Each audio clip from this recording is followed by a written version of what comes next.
Warp Core Breach, Episode 24, Make a Wish. Captain, enemy ships decloaking off our port bow. They're charging weapons! Shields up, red alert! They're firing!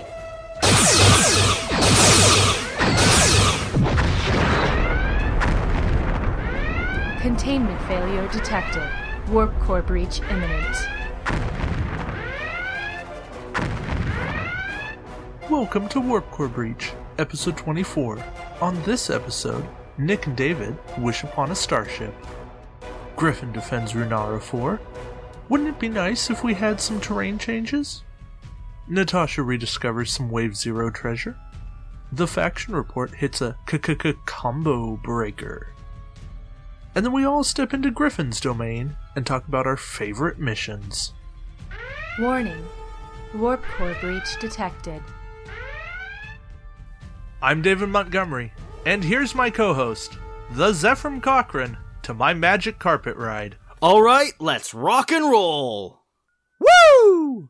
And that's Nick Norris, everybody. Warp 1 engage. I think we have to clear the stratosphere first. Well, I think Steppenwolf will take us out of the stratosphere. Good point. Unless Dina opens her mouth again. Ooh, I'm gonna hurt for that later. It's Deanna! I thought we went through this whole time and we don't have the time to talk about time thing. That was a few episodes ago. Alright, folks, we are back in all of our glory. You get Nick and myself for a full episode today. Did you miss us? Probably. Is that cheers or is that cricket chirps? I can't quite tell. I'm getting old! Speak for yourself, old man. Speak for yourself. So, as I've alluded to, I've got Temporal Cold War OP3 coming up on Saturday. As of recording, I still have no notion of what I'm building, and that's mostly because my local store still does not have Wave 22 in. Aww. And I'm hoping to have the Kumari and Shran in my build, but we'll see. Oh, you're gonna love it. I know you know what's there, but you're still gonna love it. I hope so. The TO, well, me, has some special incentives if you go Enterprise era pure. Mm-hmm. And just, if you don't win first, it's other ways to get a prize ship. Yeah. So, just, it's fun. We're experimenting with things like that, and a lot of players seem to be responding to it. And nice. I say, hey, you know what? Why not keep things like that up? Because it gives people reasons to try out different things and pull out ships that they might not otherwise play. And that's always a good thing in my book. Mm-hmm. And for me, we just played OP3 because our local store either misplaced or didn't get in OP2, so we had to jump up a little bit. And unfortunately, as many of you are aware, there's been a bit of a shortage on the reinforcement booster bricks, so we were not able to play with that this time around. But more are rumored or told to be on the way. WizKids has sent someone a message saying that more are shipping to distributors right now. Yeah, so we had a great time, and we actually had a really good turnout. We had 9 people in all show up, 6 of which were players. The other 3 were happy visitors checking out the game and seeing how we were doing and just being good friends. So it was a good little boost for us because we were a bit lean lately, so it felt amazing. Oh, that's awesome. That's as many as I've ever had at my venue, so it all works. Yeah, and we actually have a couple more people that are aiming to show up. A few, actually. So hopefully we can get some more regulars out of them. I really feel that this year we're going to be having a bit of a resurgence of the game. So I ask all the people out there listening to just follow your passion with Star Trek and gaming. And even when things don't go the way we would like, remember why you got into the game. Remember why you play. And find those things about it and just keep going. It will get better. One way or another, it will get better. Trust me. Yeah, I mean, there's a lot of things you can do to continue to enjoy the game, if you're getting burnt out from tournament play, try playing some of the missions at home. Absolutely. That's actually one of my goals for this year, is to dive through the plethora of mission scenario cards that come with all the expansions that we mostly just set aside, and actually play a number of them.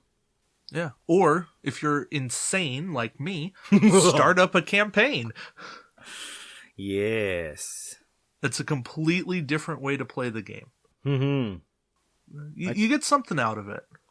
I can't remember if I've mentioned this on the show recently or not, but an idea I had was to have my players choose their favorite episodes, and I would come up with a scenario for them to play based around that episode.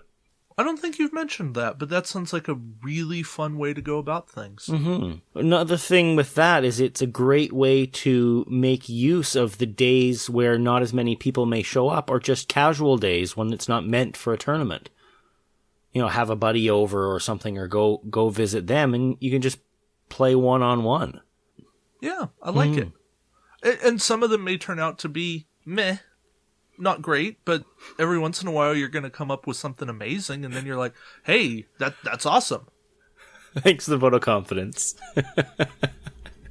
All I'm saying is, as long as you're having fun, that's the most important part. And absolutely. Even the most average mission is probably still better than half of the OPs that we play in. Okay, I had to hold myself back from spraying water all over my microphone, keyboard, and monitor. I'm sorry, I'm not trying to make you joke here. Oh, not gonna happen. You're doing good, Nick. I know it. Life's pretty good, folks. Life is definitely like a roller coaster, the ups and downs and everything, but the downs are how you build momentum so you can reach those better highs. And what better way than to do that with friends? Yeah, just don't let yourself get stuck in a valley. It's no fun. To get us back on track a little bit. Look, boss, derail.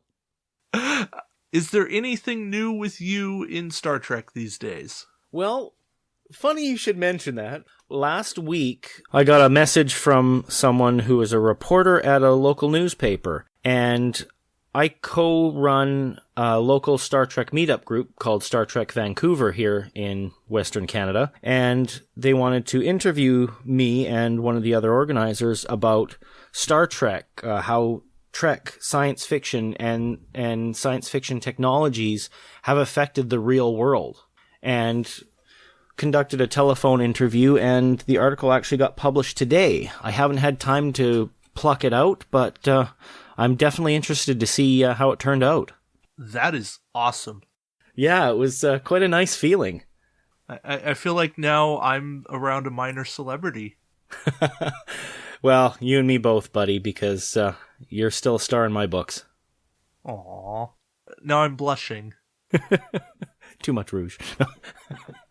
Anyway, and of course, just to bring it all in, I was able to score all of Wave 22, as well as the Xindi Weapon Zero, and I couldn't be happier.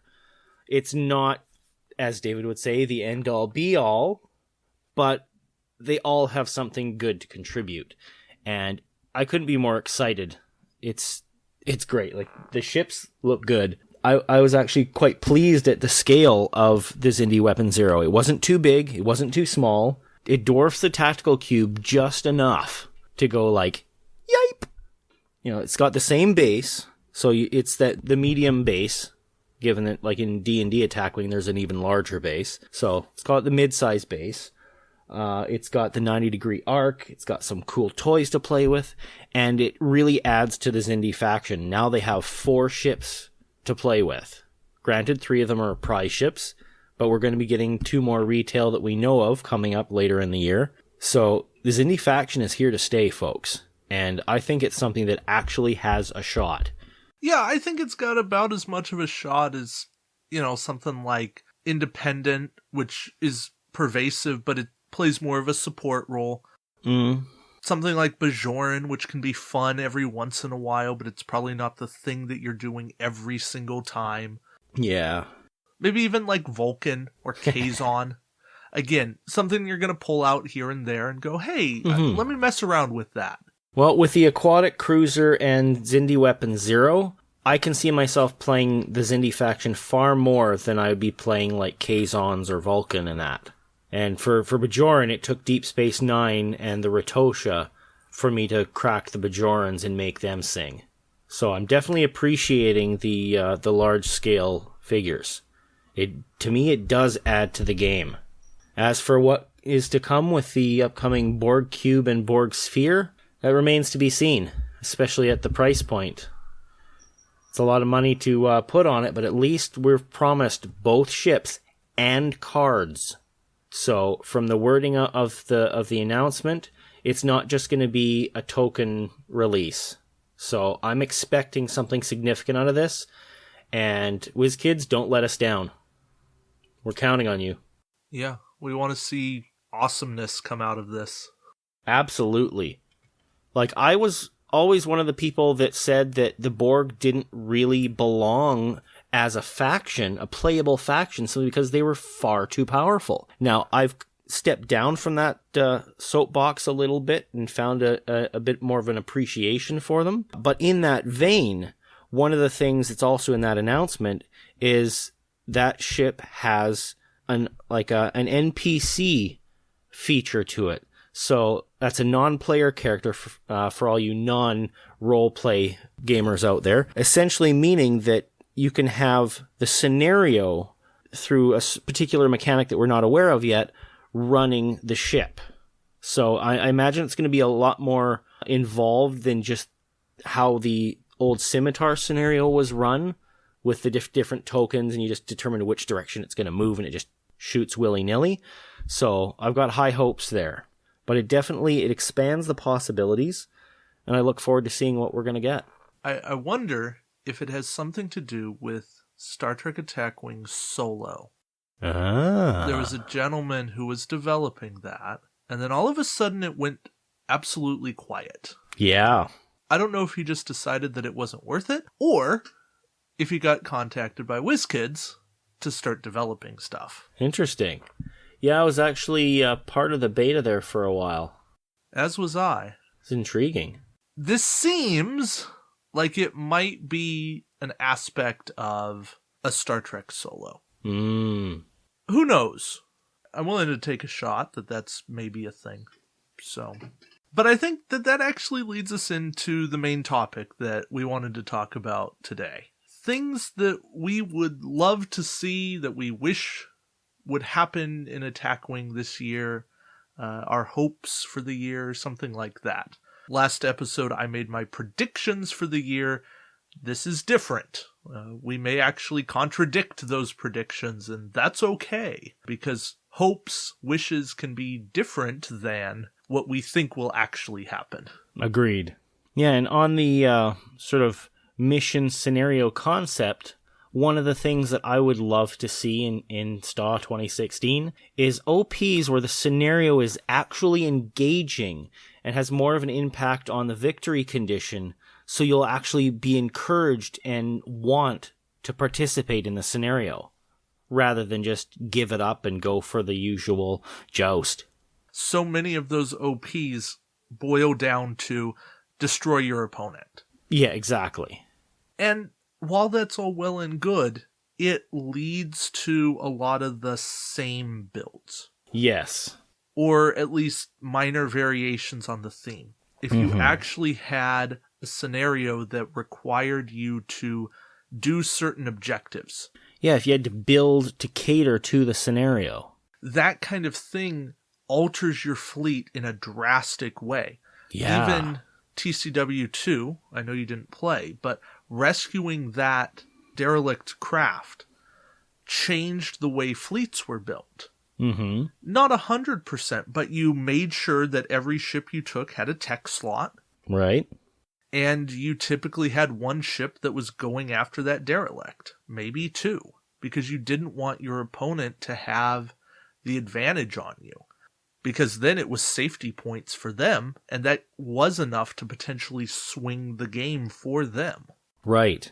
So that's the other part. The points for objectives have to matter. Yes. They have to be 40, 50, 60 points to do this. To make a significant enough offset to take your focus away from simply faster pussycat, kill, kill, kill. And yes, we had a pussycat in Star Trek, if anybody remembers the animated series. We also had Spot. Yeah, but he wasn't on the bridge. True. Now, I would love to see an in-theme or in-universe behind the scenes where the other characters of TNG or Voyager or DS9 actually featured during the events of episodes or movies that we've seen. You know, like they've actually had Spot's Day on a comic, on one of the graphic novels. And it'd be cool to have something like that in like a mini show, like a webisode. That'd be really neat. Oh, that would be neat. Mm-hmm. And then it's official canon. Right. And then they can do something in Star Trek Attack Wing with it. Yeah.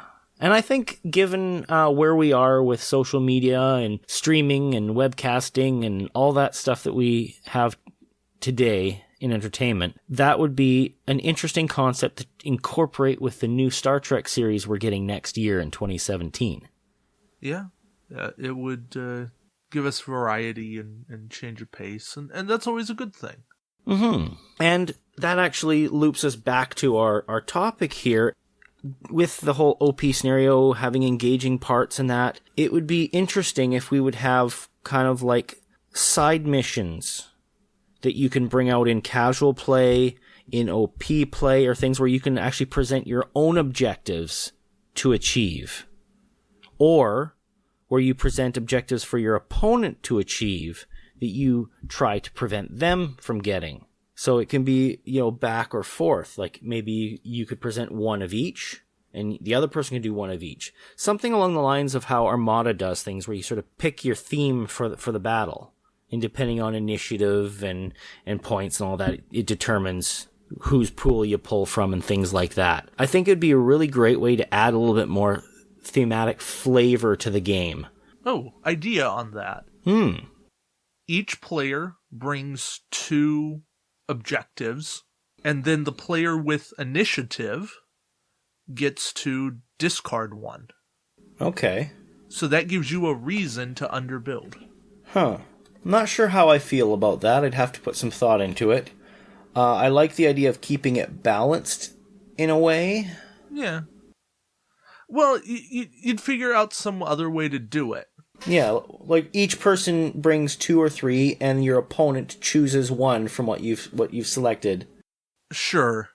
And then, I don't know, maybe there's a way to have a random mission as well. Mm-hmm. Because conceivably there would be like an objective deck that comes out. And that way everybody knows what's in there, what's possible, and then other expansions can introduce new objectives that you can add to this. Right. That would be an interesting variant to the game. It kind of starts to become like missions or dilemmas from the CCG, but that's not the worst thing at this point. It adds flavor to the game. Right. Like, as we have it, of all the other tabletop miniature games of similar vein, like the X-Wing and the Armada, and I believe even like the Wings of Glory and such, the predecessor that's still around, they all have similar concepts. We're the only ones that don't have that. Sector Conditions is the closest thing we have.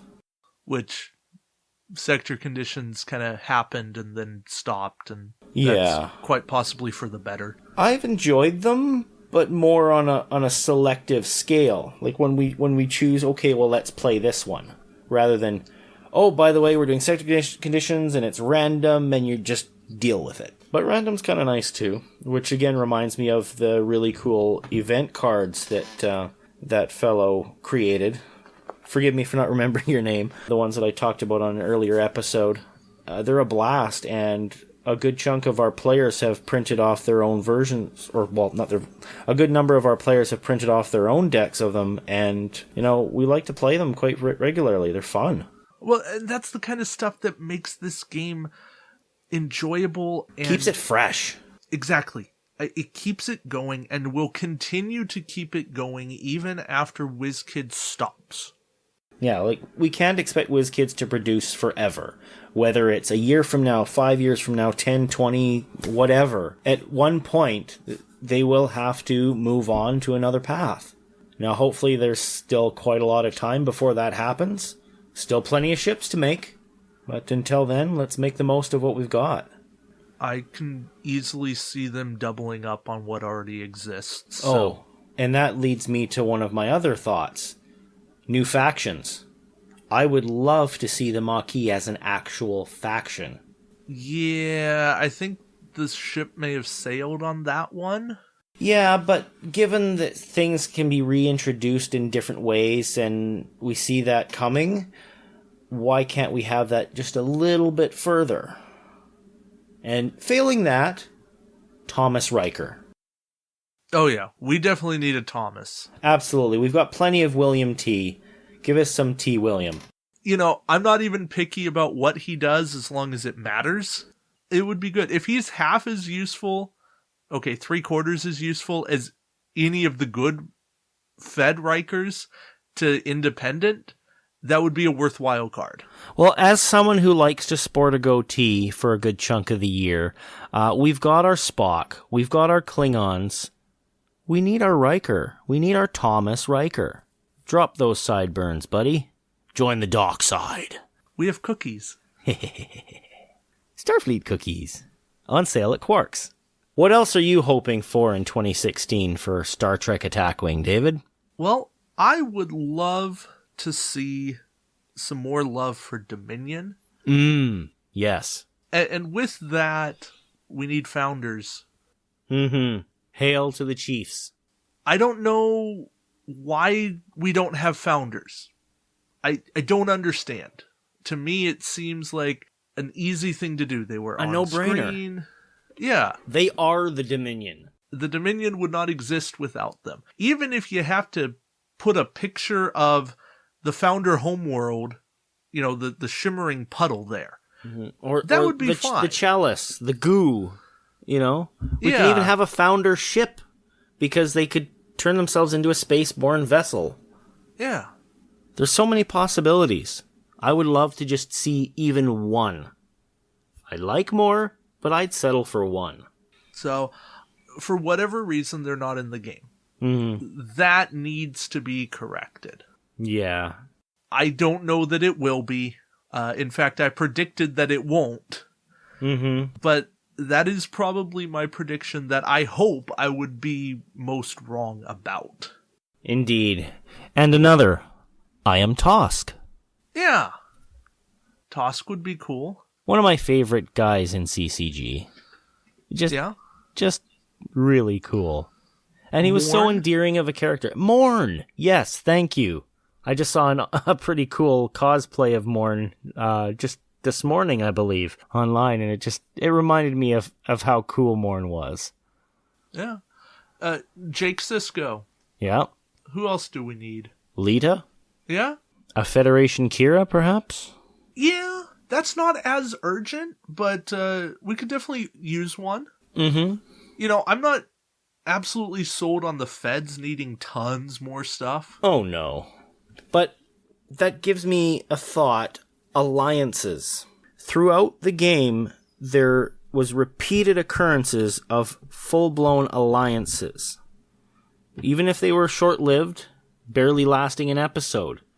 You'd have like the Romulans and the Klingons working together, or the Federation and the Klingons, or the Dominion and the Romulans, or what have you. It'd be an interesting thing. I mean, we even have a card that says Borg Alliance. Yeah, exactly. And I know a lot of people, especially the purists, aren't fond of things like Borg Alliance or the Officer Exchange Program, but if you had something that, even if you still had to have your ships pure for the sake of this whether it's a resource or a scenario or whatever, where you had to have one ship of Federation and it had to work in your fleet with a ship of Romulan or whatever the mix is, and that was part of your condition, where you'd get buffs for that. Like maybe there'd be a little bit of tension, things that might cost you some extra points or something, but you would get added benefits. Like the Romulans would gain battle station capability. One of the Federations either might gain cloak or something else. Like you can have a sharing thing in place. What comes of that, we can dream. We can talk about that. But I just think that would be really cool, and it would still be massively in keeping with the spirit and the nature of Star Trek.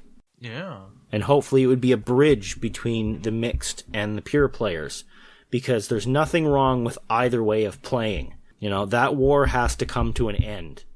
Both are 100% valid. Both matter. Yeah. Just let the people play what they want. Yeah. Maybe just sharing the action bar. Maybe accept cloak, so Fed ships could say sensor echo. There you go, yeah.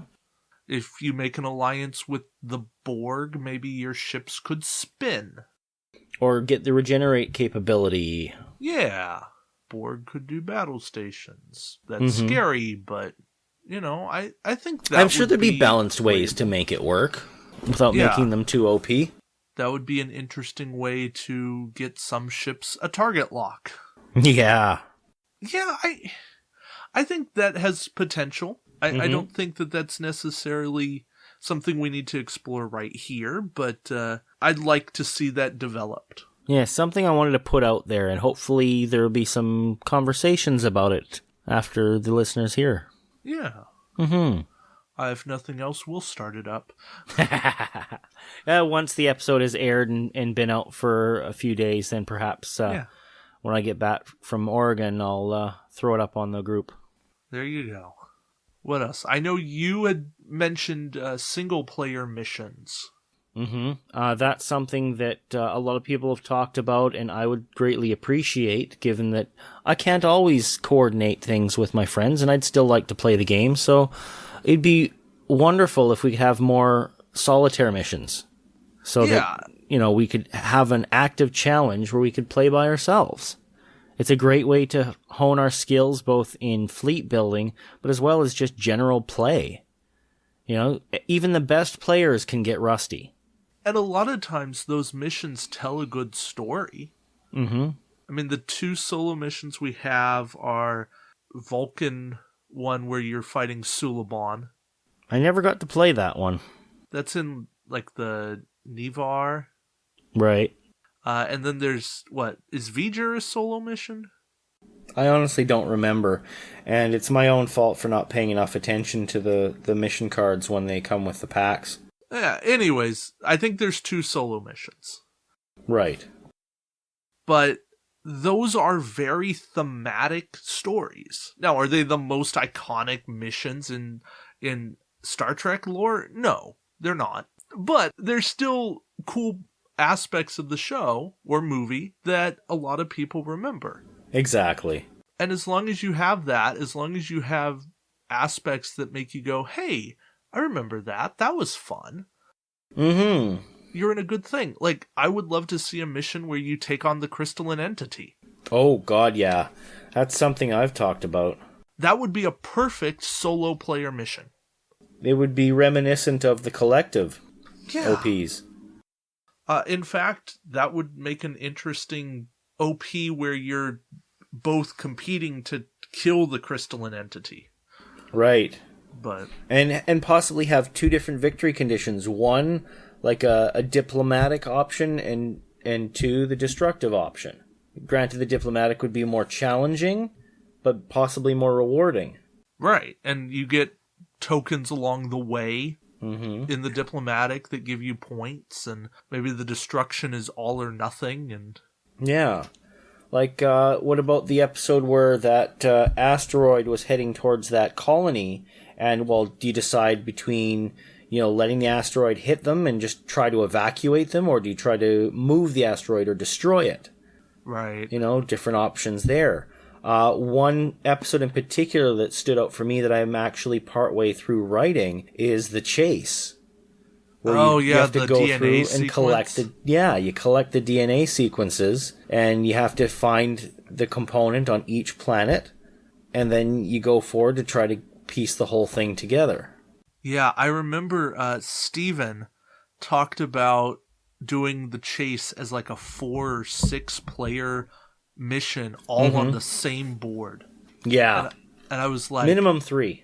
Yeah, that sounds amazing. I think that was one of his first episodes, so Nice. look back at I'll our go back. episode descriptions in like within the first 10 episodes, and you'd find that. Yeah. But that would be epic. Maybe Future Dave will interject what episode that actually was. Future Dave here. That is episode 3, where Steven makes his first appearance and talks about the chase. Roughly in the 21-minute mark. Thanks in advance, Future Dave. The last thing on my list of what I'm hoping for 2016 Star Trek Attack Wing is a new updated rule book or some official word direct from WizKids. Not just the WizKids official rules forum, WARF as we call it, but WizKids itself. Put into a format like a new rule book or a better organized set of tournament rules / FAQ. Because honestly, it's a bit of a mess right now. There's contradictions, and bottom line, we just want the game to be simple enough that we can just quick reference, go, yeah, okay, and boom, we're back to playing. There's so many discussions on the Facebook forums and in Board Game Geeks and everything where like, how is this interpreted? You know, like, well, I think it should be this way. No, I think it should be this way. Well, actually, it's this way. And we can't come to a 100% yes, this is exactly how it is all the time, because it's not always about the literal interpretation. Sometimes the literal doesn't make sense. Sometimes, you know, the more thematic aspect of it doesn't make sense from a game point of view. And sometimes we go like, well, what was the intention? We don't know the intention. We can only guess at it because we're not hearing from WizKids on every last little detail. And honestly, we shouldn't expect them to. But then again, we shouldn't expect to be questioning every second card. So, more clarifications, less sweeping rules, and let's just make the game easy to play and fun. Yeah. We also shouldn't be going 3 months without any kind of word from the rules team. Yeah, 3 months is a long time to be in silence when you're used to more regular interaction. Going back even just a few years, let alone the decades before of gaming in general, if you got updates at all on a game, they'd quite often be minimum 6 months apart, if not a year. So, in a lot of ways, we were very lucky to have what we had with WARF, but consistency is key. Especially, like, as a parent, that's one of the number one rules with raising a child, is you have to be consistent. Otherwise, things just go to hell in a handbasket really fast. So, with this, the players, we're like children, and WizKids is our parent here. So, you've provided us with this great, wonderful space box, and we're playing in it.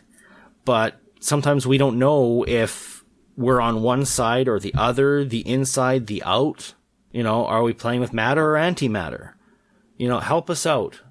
Right. For local games, you can figure that out. For home games, you figure that out. For regionals, we have bigger problems. It gets tricky. Yeah, even OPs, you know, we have license as tournament organizers to make the call.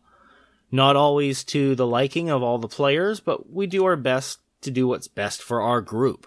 But when it comes to something more substantial and truly official like regionals, as David is having to contend with, it's a little more important to have things nailed down and properly, not just off the cuff or, you know, spit and baling wire, duct tape solution. Right. As Nick will attest, the reason I'm fighting for a lot of rules right now is because I just want answers. I want to make sure that I can run regionals as fairly as possible. With confidence, knowing that when you deliver a decision, you got something to back it up and that you're confident it is the right call.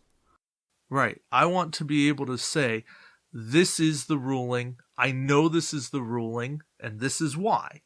Mm-hmm.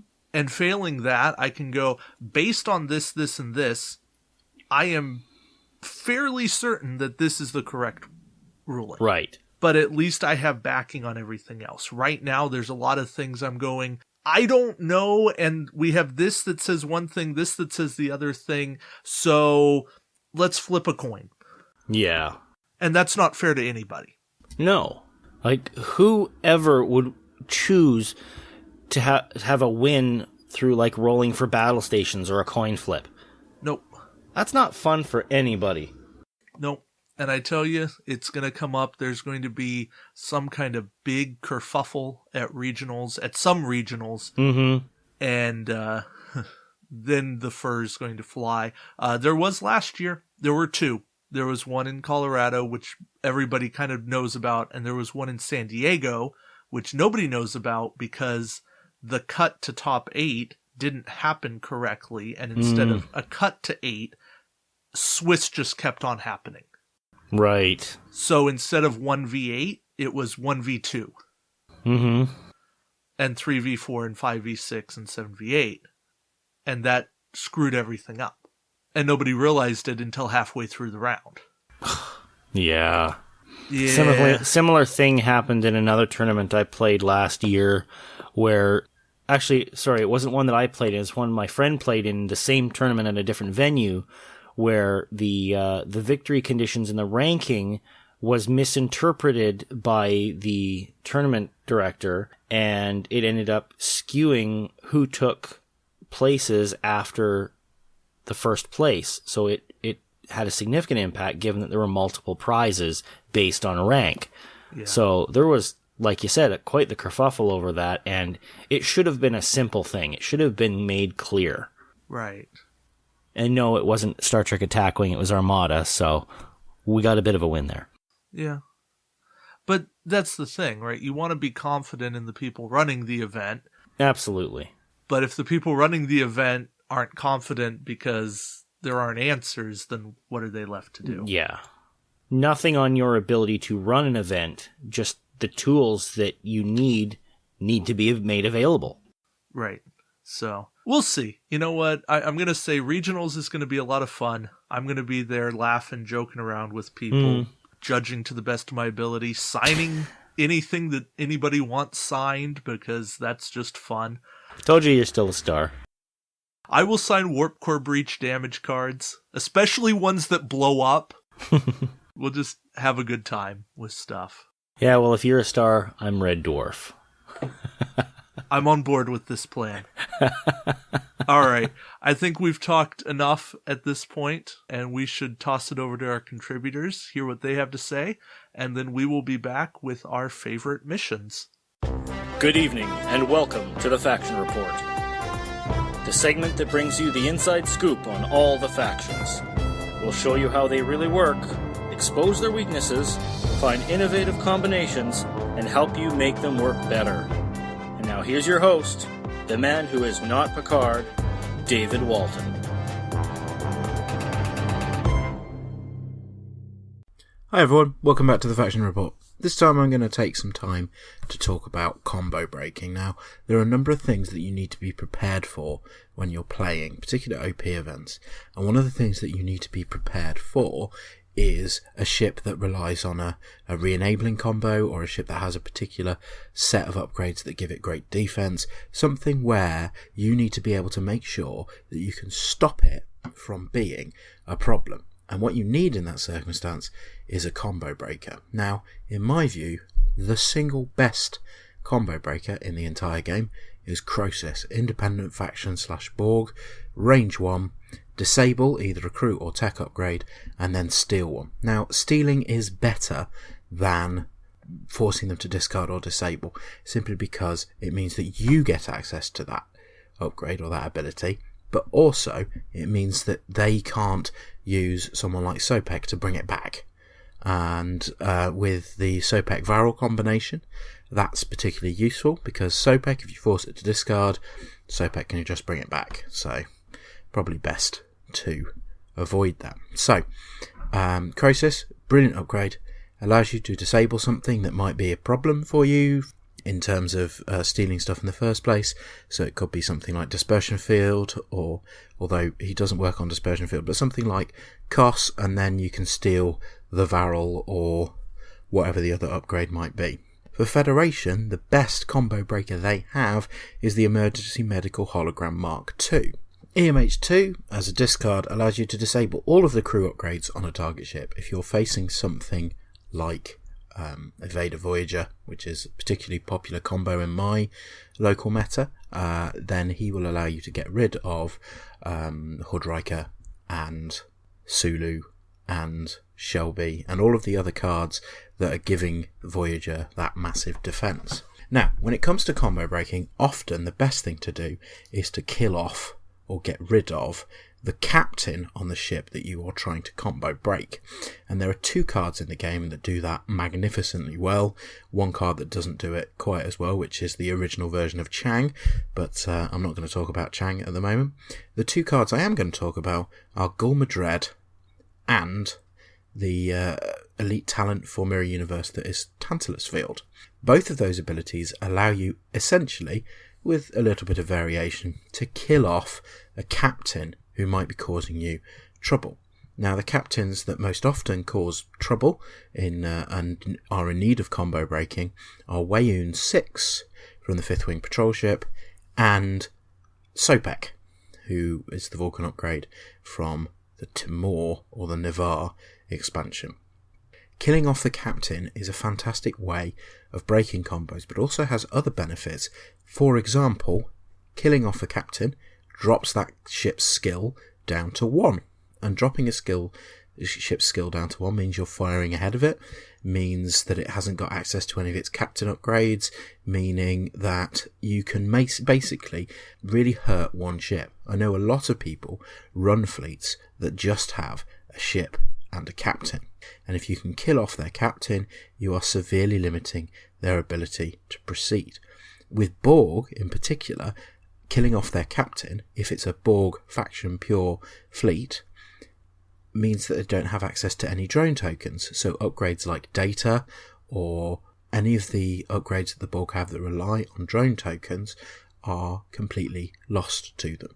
Data is not a bad pick. Data himself allows you to disable a captain within range 1 to 2 and then place a scan token by your ship.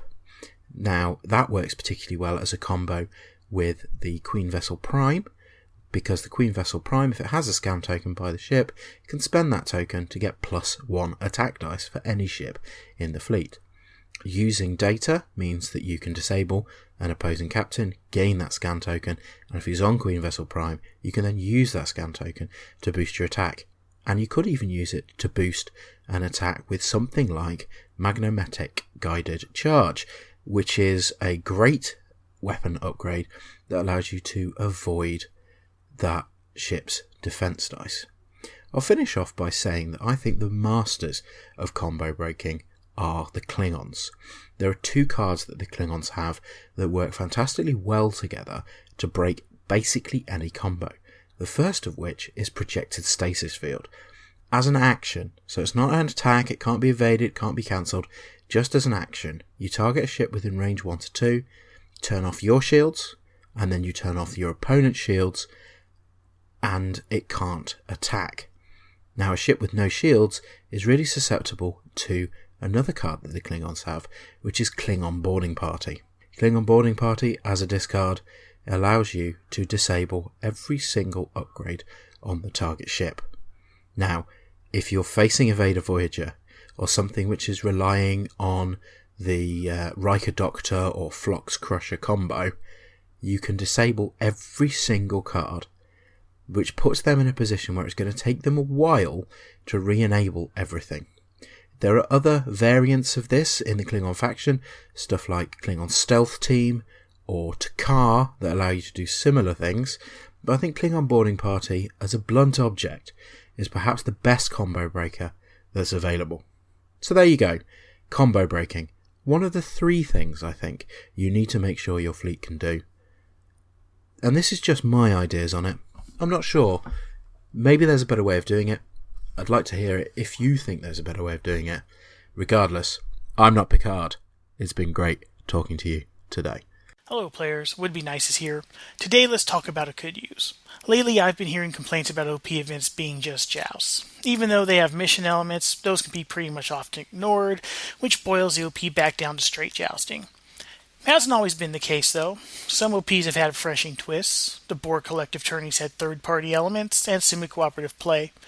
The Arena OP broke up the joust, made it essential to play to the theme. But the truth is, those have become the exception. So what can we think of for WizKids to add some spice to our tournaments? What tweaks can we use at our own venues to do the same thing? Well, the easiest change is adding more obstacles. Throw two plants close enough together, swarms can't run side by side, and that'll help break up the joust. Or maybe a handful of debris or asteroids that slowly move, like the Pegasus scenario. Obstacle tokens that provide different effects like gravity, slow ships down depending on range, things like that. All these changes not only bring something we don't usually see in events, they help make those smaller, more maneuverable ships that never get much play appealing. Hey, with tokens everywhere, that Interceptor 5 that never leaves the box but can park itself on top of an obstacle without penalty starts looking good. Now, imagine having matches with 3 or even 4 players at the same time. True, could be difficult to design and run, have to make sure everyone has the same setup, same opportunities to interact with the mission elements. What a whole new dynamic those kinds of matches would bring. If nothing else, imagine the chaos and fun of a 3 or 4 player deathmatch. Now, I'm not necessarily saying we should change official events by throwing in our own obstacles and whatnots, but maybe we host our own side events. Say when a store needs to clear out extra boosters or prize ships, then we can do whatever we want. Make up our own missions. This would sure help break up that jousting feel, if WizKids never gets around to mixing things up themselves. And if we want to make changes to official matches, they don't need to be drastic. We can fairly easily make official OPs better by just ramping up the integration of event elements. Make the bonuses worth more points, so then there's more incentive to go after them. No one wants to risk getting table wiped just to go after 40 points. One of the great things about Q Continuum Month 2 was that the obstacles not only broke up that straight jousting, but getting mission tokens became very important in some of our matches. Still, we can get those mission tokens into play without even a single point change. In fact, we started doing this at our venue, and it's brought renewed vigor to our play. The tournament winner still gets a prize ship, just like normal, but instead of the other ships going to second and third place, or the red shirt, we've changed it up. Now, after giving out that first place ship, we give the second ship to the player with the most mission tokens. Then for the remaining players, we treat each token they collected as an entry into a drawing for the last ship. And there are a lot of other ways we could divvy up the ships. However it's done though, it keeps players from being knocked out early, and that helps keep people feeling competitive. Because we've all had that demoralizing feeling when there's no way to come back and win anything, but you still have to keep playing. Then there are house rules. We could probably get into a whole litany of house rules, but I think I'll save those for another time. So part of this list is things I'd love WizKids to begin adding to the OPs. But there's no reason we can't make our own adjustments to keep things fresh and fun. So let us know some of the things you guys have done at your venues, or ideas that you haven't tried yet but you'd love to see too. Just keep thinking outside that box. Hi, this is Dave Griffin. Today we're talking about the mission Runara IV. That came with the Kazon Halleck Raider, and it recreates Voyager's Basics episodes 1 and 2. Really, it's not a real close scenario based on that episode, but that's the intention. The forces are the Kazon Nistrum, 70 points including one and only one captured Federation ship with a hull value 4 and one Kazon Raider, versus a Kazon Halleck, which is 40 points, including one and only one ship, and it has to be a Halleck Raider, so that's a named version of the Kazon Raider. The planet is in the mid-center. It's an original planet, so 4 inches should get across it, and a objective token is placed on the southern edge so that it's half on the planet, half off. On the northern edge, we have the Kazon Nistrum and the Federation ship on the normal entry area on the north side. And on the south side, 1 inch from the objective token, so it looks like a kind of arc, is the Kazon Halleck ship. There are also 3 mission tokens beside the play area. Now, the mission tokens represent Voyager's crew attempting to get command of the ship. We'll go over that in a minute. Special rules include the Runara IV colony, which is the objective token, not the planet. It's important to remember that. The objective token has no weapons or ability to evade or shields, but it does have 12 hull. Now, it doesn't suffer critical hits except for 3. The minor explosion, the console fire, and the direct hits, which effectively give you a potential another hit if you roll badly. The Kazon Halleck have an ability to be reinforced. If the Kazon Halleck ship is destroyed, then you put a Kazon Raider, just a plain old Kazon Raider, in the same entry area that the Halleck ship entered at. And that can go ahead and shoot as normal. If that's destroyed, then another Kazon Raider gets put there forever. So there will always be at least a bare Kazon Raider to harass the other side. Now, the Federation ship at the end phase rolls an attack die. On a hit or a crit, you put a mission token on the ship card. When 3 mission tokens are on the ship card, the Federation crew has regained control of its ship, and it switches sides.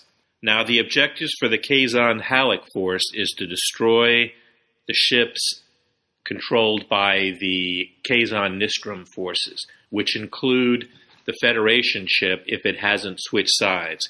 And the Kazon Nistrum's goal is to destroy the colony, so to do 12 points of damage to the colony. Now, when I first looked at this scenario, I thought it was a bad scenario and a win for the Kazon Nistrum and the captured Federation ship, because I neglected to realize that the colony was not the planet itself, but the objective token, as I said a minute ago.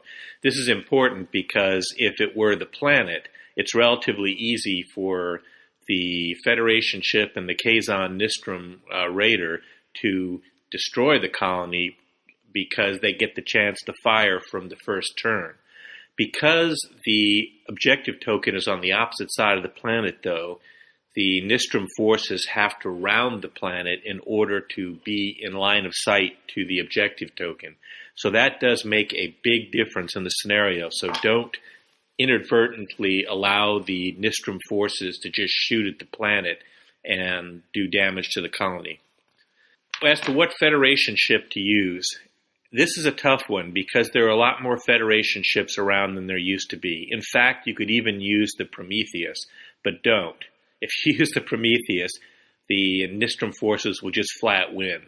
In order for the Hallecks to have a chance, you've got to use a ship that has some limitations, and I recommend Voyager.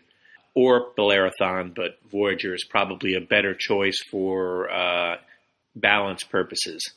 Now, Voyager does have 360 fire with an aux token, but that aux token will work to balance the scenario as well.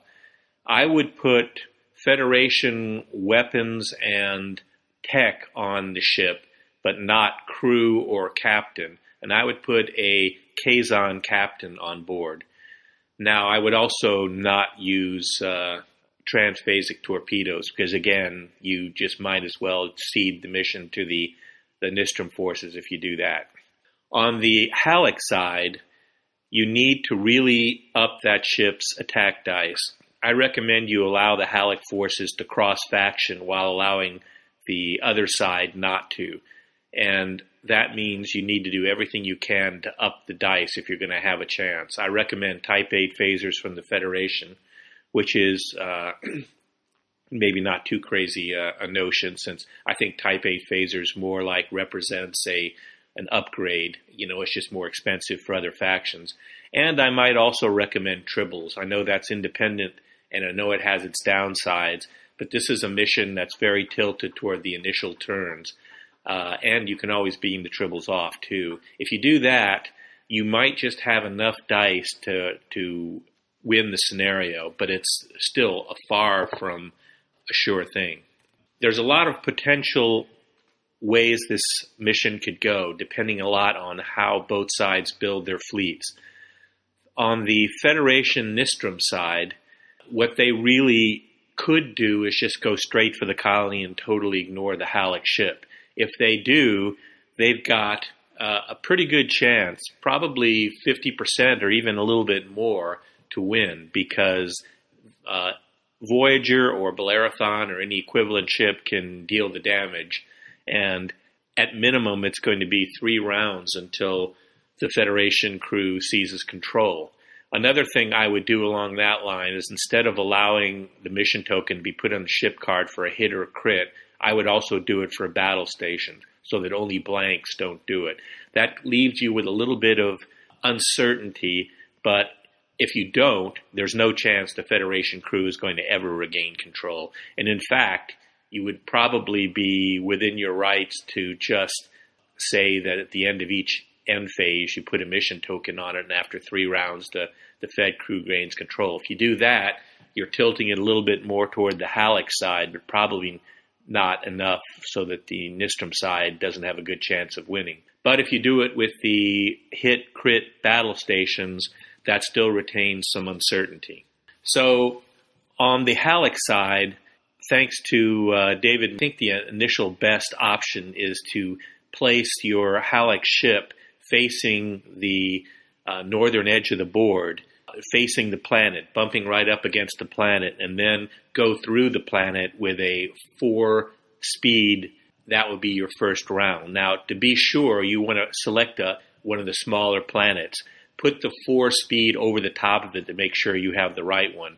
If you do that, then you've got 1 chance to fire at the Nistrum Federation forces before they get anywhere near to being able to shoot at the planet. Now, even if you up the dice on that Kazon Halleck ship, you're probably not going to destroy any ship, even the Kazon Nistrum, in 1 turn. But you can certainly weaken the Kazon quite a lot, so that you can possibly destroy it on the second round. I recommend taking the Federation Independent Fleet Captain, because you're going to need to maneuver like crazy. That's the only way you're going to have a chance. So you need the maneuverability, you need the up dice, and you might also consider upgrades that allow you to force the enemy, at least one of their ships, to fire at you and not the planet. They're going to do it on the first turn anyway, because they can't hit the colony, and you're the only potential target. So they're going to shoot at your ship anyway. So keep that in mind. It doesn't hurt to have 1 or 2 tricks to absorbing damage. But even if they do both shoot at you, remember Voyager's not an actual Federation ship with like Picard or Spock or anything, so they're not going to be hitting you with ultimate quality. But there's always the luck of the dice. So one possible option for the Halleck is to try to destroy the Kazon ship and then work on the Federation ship. If you do that, you can possibly kill the Kazon before they fire a second time. And if the Federation player doesn't roll really well, you might just be able to destroy the Federation ship before its third time to fire. And that, if you do, that will increase your chances to win. If not, then you're basically hoping for the Federation to get its ship back. And in any of my playthroughs, I haven't had the Federation team gain control of their ship 1 time, which is why I was recommending an automatic mission token at the end of the turn, or some kind of variation. Anyway, it's still a fun scenario, and the interesting part is, I don't know about you, but I don't play Kazon Raiders much. The Predator class sees a little action on the boards, but the Raiders are such non-existently powerful ships, they don't see the board very much. So this is your chance to see those Kazon Raiders on the board, and to shoot at a Federation ship that isn't actually manned by the Federation. So have a little fun with this episode. I'd put it at 3 stars despite its balancing problems, and recommend that everybody give it a try. Thanks, and I'll see you next week. Are you tired of always building to win? Do you love playing but struggle to build fleets? Do you struggle to defeat the guy who has everything? Do you wish you could play the game without being so serious? Then we've got the segment for you. This is Natasha. And Dave.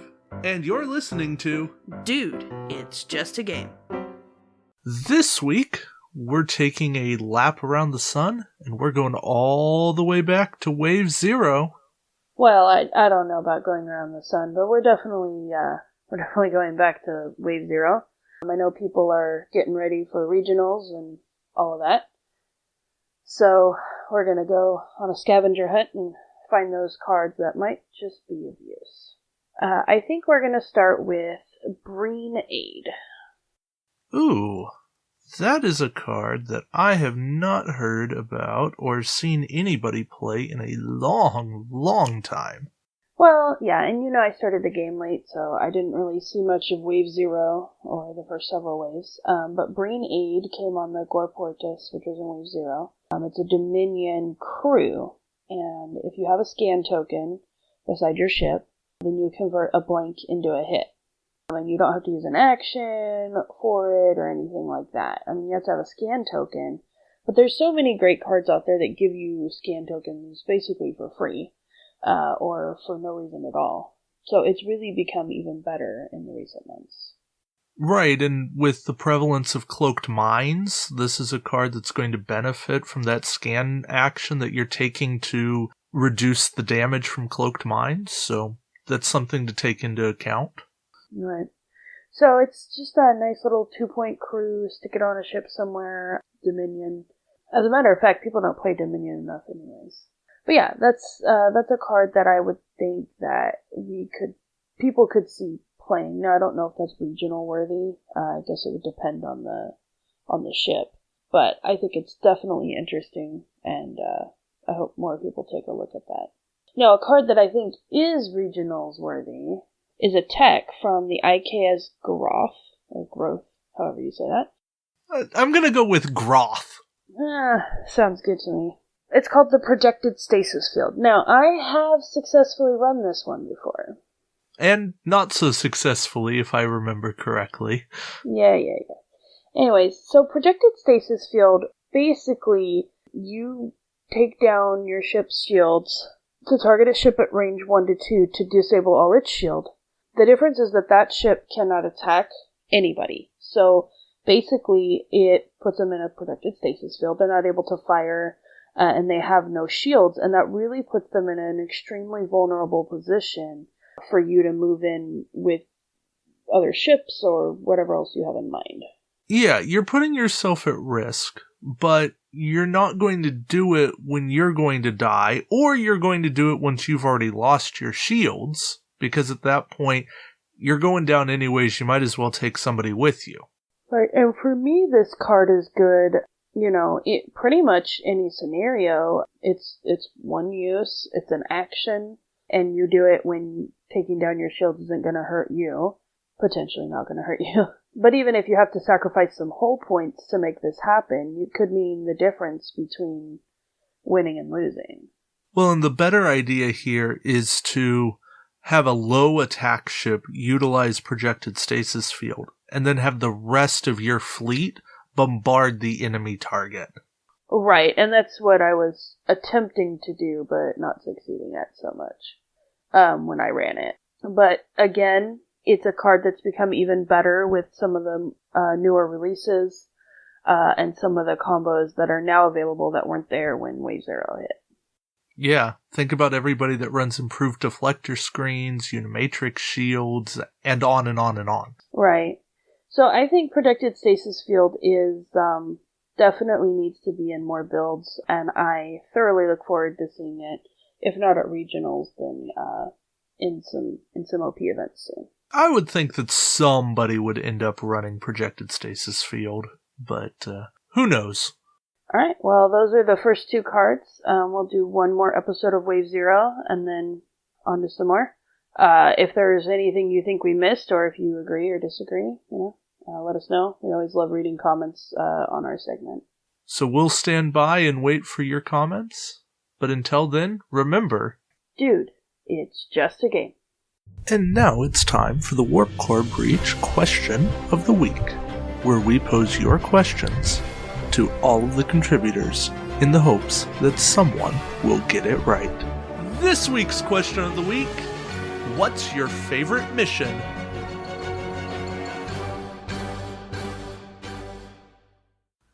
Welcome back, wingers! Little change up for the way I'll be doing things this week. Instead of doing like a full top 3, I'm going to give my top pick and my 2 honorable mentions. In reverse order, naturally. And I'm going to give you a top pick, and we'll see how the honorable mentions go. Yeah, so for me, the honorable mentions are the episode OPs of Arena and Tholian Web. Main reason being, they actually changed the way you play the scenario. Oh, yeah. Yeah, so it's something that had a direct, significant impact on the outcome of the OP. Something that we rarely see anymore. And if you listen to the earlier part of the show, we talked a bit about. So with Arena, the biggest change was that you were sending your captains down to a planet to fight. And that could have a drastic impact on your ship battles up above, because that affects your captain skill, your initiative for movement and battle. And secondly, Tholian Web, it literally changed the map from round to round. It horned you in a tighter and tighter space that whether or not the Borg sphere had been released in your area or not had a significant impact on your ability to maneuver in that tight space. One wrong move and your ship was done. No ifs, ands, or buts. Out. Bug zapper time. Yeah, I'm convinced that mission would now be no fun regardless because of lure.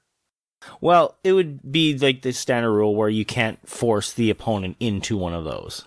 Oh, sure, because that is off the map. Yeah. Yeah, still, you're setting them up to fly off next round. Yeah, but if people are planning for this mission, they'd have some maneuverability options, so there'd be choices. Hope so. Yeah. I wouldn't mind a Tholian Web redo. Yeah, it would be there.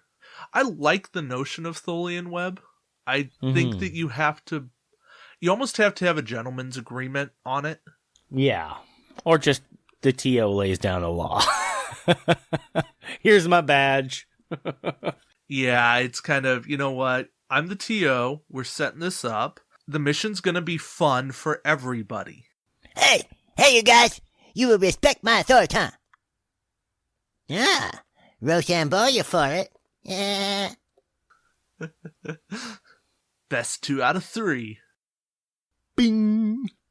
So, other than your top pick, what do you got? I really liked Temporal Cold War 1. I think that whole notion of mission tokens going on the planet, rolling to see if you blew it up, it was weird, but there was something fun about that as an OP mission. Would I necessarily want to play it again and again and again? Probably not. But I enjoyed playing it 3 times, and I'd maybe play it one more time. I think I was good at that point. Right. Yeah, I really liked Balance of Terror. I think that putting guessing maneuvers into it was a really good thing. Of course, the one time I guessed really wrong actually cost me a match. Oh, I remember hearing about that. Yeah. But, you know what? I still had fun doing it. Yeah. Because it was worth it to me to try to guess. And then, well, I chose poorly. Yeah, back on that whole Grail thing again. Yeah. But, you know, and of course there are amazing missions that are out there. Kobayashi Maru is a great mission pack mission. Oh yeah, and back before all the massive expansions we've had since, that was a really challenging mission to play. Yeah. One I quite enjoyed and actually managed to beat it. And I think there's still some good challenge to it these days. Destroy the Scimitar is still an awesome mission, especially for new players. Oh hell yeah, it's like the crazy Ivan of Star Trek Attack Wing. Yeah. It's, where's it going? Nobody knows! And that's a great thing. Yes.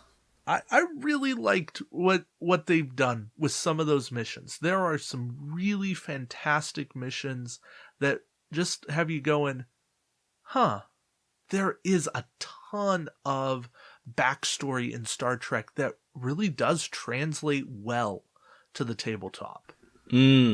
Agreed. Not all of it's perfect. But when you put a mission in every single retail expansion, not all of them are going to be great. Agreed. It's just the reality of it. But at this point, we have almost 100 retail ships.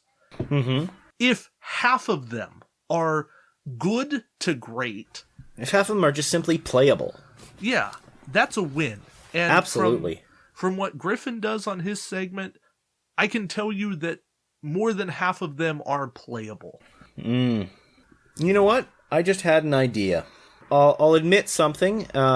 Some won't care, some might, but I've been watching Glee lately, and one of the things they do is they have their musical assignment each episode that usually has a theme.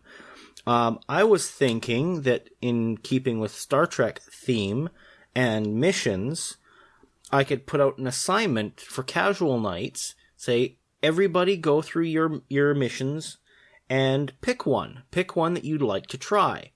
And then everybody brings one, and then you come up with the person that you're going to pair up with that day, and, you pick one that works, and you play that. Or I guess, depending on what it is, you'd have to communicate beforehand so that you have the appropriate build. I would even take it one step further. Bring a mission, and build both sides of that mission. Right. And since it's casual night, you're going to build two sides that are roughly equal. Mm-hmm. And when you get there with the person you're playing with, offer them the choice of the sides. Good call. Because that way, if you have built it a little better in one side, they're going to choose. And maybe they'll take the side that they're more comfortable with because they're a Romulan player. And all of a sudden, now they get to play Romulans. Or maybe they'll take the adventurous side. Hey, they're not used to playing Kazon. All of a sudden, Kazon are an option, so now they can play Kazon. It's a good excuse to try things that you might not otherwise do. Exactly. Yeah, and you can talk about it ahead of time. But if you're the one building it, and then everything associated with that mission is yours. Right. And that you makes can build it easier. More balanced in a sense, like, okay, well, I don't know which side I'm going to end up playing, so I'm going to build both the best I can. Right? Yeah. Yeah, and you could do it one of two ways on top of that. You could play it where you bring it, and then you play one side and they play the other, and then you reverse, and then the same two players play the opposite sides. If they want to. And if they don't, they say, that mission wasn't very good. Yeah, and then you play their mission with their ships and cards. That was the other way. Yeah. Easy. I'm glad we came to that. That would be a great way to do it. All right, Vancouver Star Trek Attack Wing players, that's what you have to look forward to. There we go. Start thinking. And Michelle and Jason, I know you're listening, so put your thinking caps on. As for the rest of you, you better be listening, otherwise shame on you. If you shame someone that's not listening, are they actually shamed? If a tree falls in the forest and no one's around to hear it? Exactly. That's your philosophical question for the day, folks. Well, they know I love them. Yes.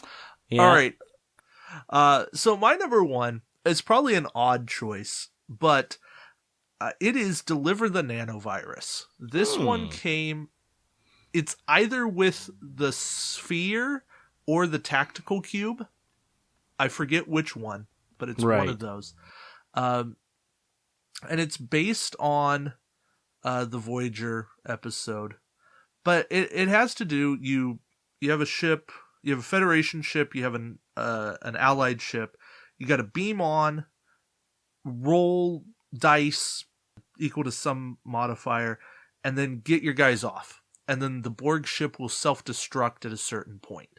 And if they do damage to you, bad stuff happens. You lose the scenario. So you got to get away.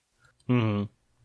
But in the meantime, while you're on board, you can still try to hurt the cube. And then you can try to destroy the cube while the nanovirus is there before they self-destruct. And you can win. And it's this real interesting back and forth. And I played this back when Borg still had their spin first. Mm-hmm. And it was a challenge. I still think I pulled off the win. Somehow. Yeah, that's one that definitely intrigued me. That's one I want to try. It's a really interesting mission. Mm-hmm.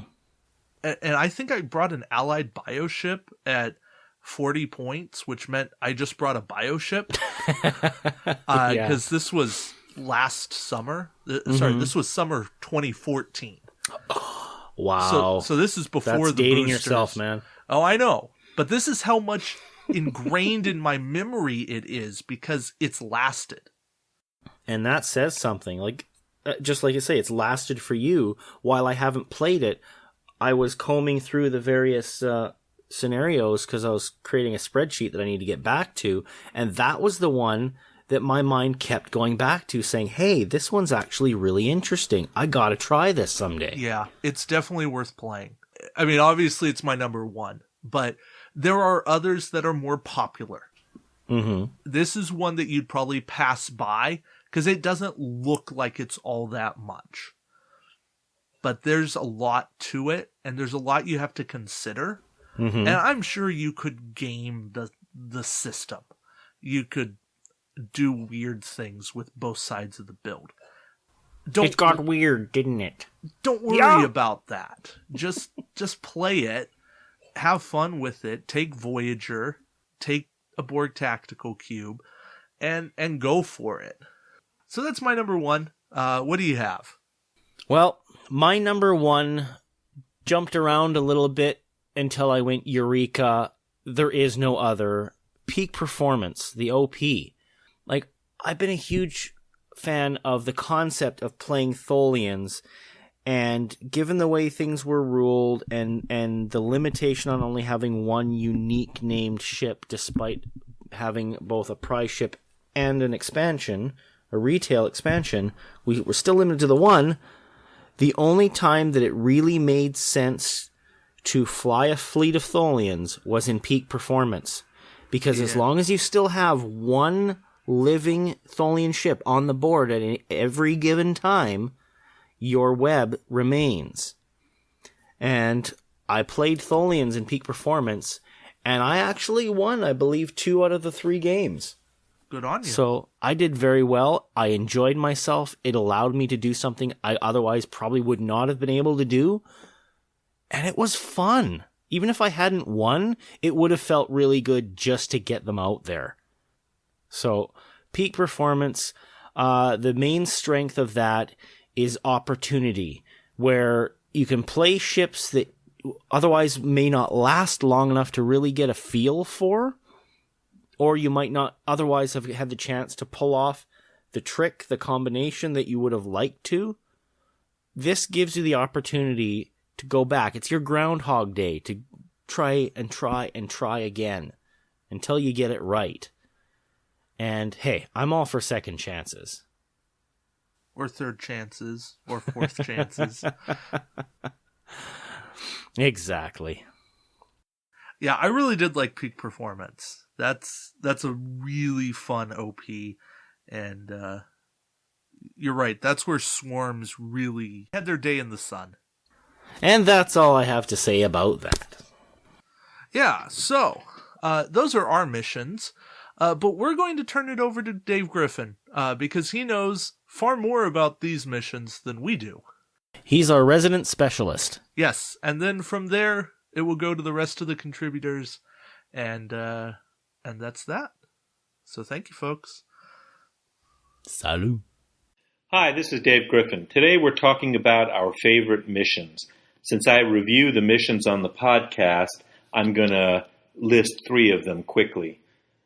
First off, generally, I like missions which showcase things we actually saw on screen. I like missions with showcase good piloting. I don't like really complex victory conditions, and I like a well-balanced scenario if it's not designed to be unbalanced, like Kobayashi Maru. So I would say that my 3 favorite missions personally are number 3, the Mutara Nebula, because who doesn't like a good duel? Number 2 is the Kobayashi Maru, because I do have something of a weakness for the no-win scenario, and if a scenario is just really hard to win, as Kobayashi Maru is, it can be a lot of fun trying out new ideas. And my number 1 is the Battle in the Basin Rift, because the The battle is pretty well balanced and a lot of fun to see the Enterprise E and a Romulan ship slug it out against the Scimitar. Who doesn't want to see that? So those are my 3 favorite missions personally. Hello, this is Steven Stott with Ready to Play Gaming down in Columbia, South Carolina. When it comes to my favorite mission in STAW, out of the missions that come with the packs, I like to keep it basic. I think my favorite definitely is the Kobayashi Maru scenario. Why? Because it's classic Trek. And I love playing that, especially with the USS Enterprise 1701. It's a clean, easy mission to play. Simply, you have a couple of Klingon ships at 80 points or more against a 40-point ship, Federation, preferably the Enterprise. And it's a great challenge to test your flying skills as well as dealing with other factors, not just straight combat. So that, without a doubt, is my favorite mission to run. Out of all the great missions, I think STAW, one of the strengths of STAW is its actual mission packs that come with the different ships. And I think that's what gives the depth to the playing ability of this game, along with the OPs. But definitely the missions are a fun thing to try. Anyway, this is Steven Stott from Ready to Play Gaming again down in Columbia, South Carolina, wishing all your dice rolls are hits and evades. Take care. Bye. John Knopp from the Academy here. My favorite mission of all time has to be the Battle of Wolf 359 from the Collective Storyline OP. The fact that you and your opponent, well, would-be opponent, instantly become allies and are solely dedicated to doing as much damage as possible as the only measurement that matters in a starship battles game like Attack Wing was pretty refreshing, not having to worry about things like cloaked mines, all of the various disable this on your ship, disable that on your opponent's ship. Really brought the game back to a very basic, very enjoyable, very positive environment to play in for that event. You had new people and old people, and when you're not engaged in combat, you can coach some people that you're playing and not feel like, hey, I'm sabotaging myself. So used it as a teaching event for several new players. All they had to worry about was, hey, I have to attack and I have to defend. I have to attack and I have to defend. Movement mechanics, yes, but again, with just the wreckage on the board and the board cube and your 2 fleets, super fun, super basic, still very challenging. That's what makes a good mission. Hi everyone, not Picard. My favourite mission, now I haven't really played that many of the missions out of the expansion packs, but what the missions that I have played are the OP missions, and I think my favourite OP mission was Q1. If you didn't play in Q Continuum 1, Encounter at Farpoint, the mission basically, Q was messing with your fleet. He was disabling crew, he was disabling captains, he was in fact forcing those captains to disappear. He was forcing you to take auxiliary power tokens if you took one of the actions from your action bar. It was just a really interesting mission to build a fleet around. It meant that you kind of had to take into account that your upgrades were going to disappear, and when they did disappear, what were you going to do about it? How are you going to live without those upgrades? And I really enjoyed playing a Dominion fleet for that particular OP event that relied on having stuff that could boost your captain skill or take over from captains, and fighters, which were really, really good in that particular OP event. So there you go. That was my favourite mission, Q Continuum OP1. Thanks for listening. Greetings, Warp Core Breach listeners. This is Bane of Borg. I want to start out with telling you my top mission scenario is Destroy the Scimitar. It's from the Valdor release. Basically how this is, it comes with some tokens. It comes with a Scimitar token and 4 movement tokens. And what I like about this, and I'll explain later why, is it's a cooperative mission. How it's set up is you have a Scimitar token, and its statistics are, has a captain skill of 10, primary weapon of 6, agility 2, hull 8, shields 8. Has some special abilities. It moves randomly, distance starting out, distance 3, forward, backward, left, right. But it also can fire and still keep its cloak. It can't be target locked while it's cloaked. It's a tough ship. How the game board set up is it's a 3-player game board, and it's a 50-point squadrons. One has to be at least a Federation, one has to be the Valdor itself, and then one of something else, an allied player. You basically set up in 3 quarters, and there's in the rule book tells you how to set up for 3-player. The scimitar will move and it'll attack the closest ship each turn. It moves 3, I guess, starting out. It's a tough scenario, especially back in these times when this thing was released. The ships weren't quite as powerful as some of them, like the Borg things are and stuff like that. But the reason why we like it, I like it, and my group likes it, it's a real good mission to start off. Once you teach a new player the basic movements and how to move and shoot, this is a good mission to start off because you're cooperative. They're working with you, you're working with them, and even though you often lose to the thing, it kind of eases them into the game without getting their head bashed in loss after loss after loss. Another thing is, it's a good way if we go to practice with some friends or a group of people for practice for the next OP, or just play outright. At the end of all that, we like to play this scimitar so everybody's on the same team. Sort of those kind of ruffle the ego thing help with that. We'll all go down as together, or we'll win as a team. So that's good. That's a pretty good reason why I think we do this. And finally, we often like to do this to test a new idea that you don't want to throw out there and just get bashed in. And some of the guys like to do this because they can, test a new ship, a new idea, a new build, whatever. 50 points don't give you a lot, but it does give you 1. And especially with the OPs, you're usually limited to 2 that you have to bring. So I guess that's why we like this. I like it. It's my favorite. Destroy the Scimitar, the cooperative nature of it. So that's it for this time. Bane of Borg signing off. Thank you. Hey everyone, it's Natasha from Dude, It's Just a Game. My favorite mission is the mission that David created for the campaign through the shipyard. David put together this campaign with, I know, help and contributions from a lot of different people, but he's created the rules and the storyline. So far, I'm really enjoying it. We've played the prologue where we go to the Daegu asteroid belt, we mine some materials, we get to fight a bunch of people and gain some new allies, some new ships, and then we get to go set up a base of operations. So it's a lot of fun. I'm really enjoying playing a different facet of the game, whereas tournaments are extremely competitive and you're trying to beat up the other guy. In this one, you have people that are with you. And sure, you're still having to fight, but it's a cooperative thing and you can play in a little bit better. I'm really enjoying that facet of it, as well as just discovering different and interesting cards. So if you haven't checked out our prologue, please check it out. It's on the Shipyard. All 3 episodes are up. It's a lot of fun. You'll really enjoy it. And we look forward to bringing you some more episodes soon. So thanks everyone for listening, and we will see you next time. So David, we've got something special planned, and I would like you to tell us all about it. So next week will be episode 25. Silver anniversary, baby. Yes. Who thought we'd be on the air this long? I know, right? It's like, get those buggers off the air. But as we've tended to do on our 5s, we like to do something a little different. And this one's been in the works for a while. And we thought it would be fun to have an awards show. This is the season for them. It is. And that was kind of the thing. I was looking at the schedule and going, it's time to do an awards show. Yeah. So, as you've seen, we have voting going on. Unfortunately, by the time you hear this, voting will have closed. Mm-hmm.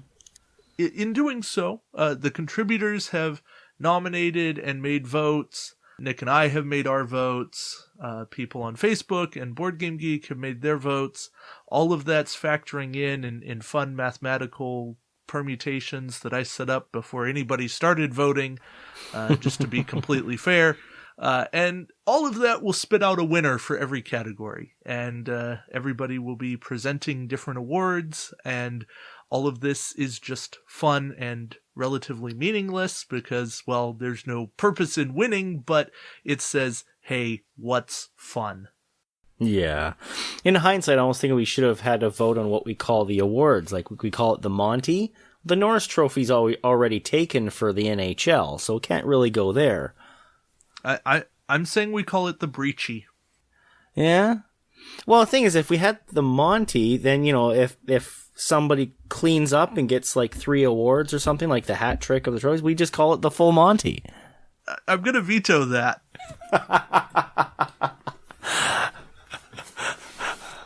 I had to try. Because nobody wants to see Golma Dread doing that. Oh, oddly enough, when I was thinking about that, I was thinking of Neelix dancing barefoot on the holodeck. That's even worse. I know. All right, well, that's getting weird, but we'll have a name for you.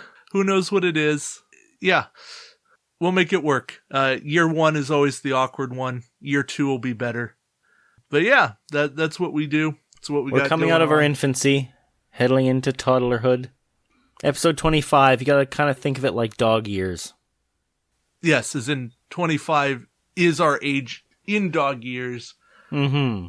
So divide by 7, and right, that puts us at 3.5. There you go. So that seems about right. Yep. Warp core breach in 10, 9. All right, who let the dogs out? 8, 7. And on that 6, note, 5. Before anybody 4, starts singing, this is Nick. 3. And this is David. 2. Ejecting the 1. core. Warp core ejected. Warp Core Breach is produced by Nick Norris and David Montgomery, with additional content from our contributors. Our computer is voiced by Corinne Donnelly. Warp Core Breach is not endorsed, sponsored, or affiliated with CBS Studios Incorporated or the Star Trek franchise. All Star Trek trademarks and logos are owned by CBS Studios Incorporated. All sound files are used under Creative Commons 3.0 by attribution. For specifics, please visit our Facebook page by searching Warp Core Breach Podcast. If you want to contribute to the show, let us know on the Facebook page, or you can email us at warpcorebreachpodcast@gmail.com.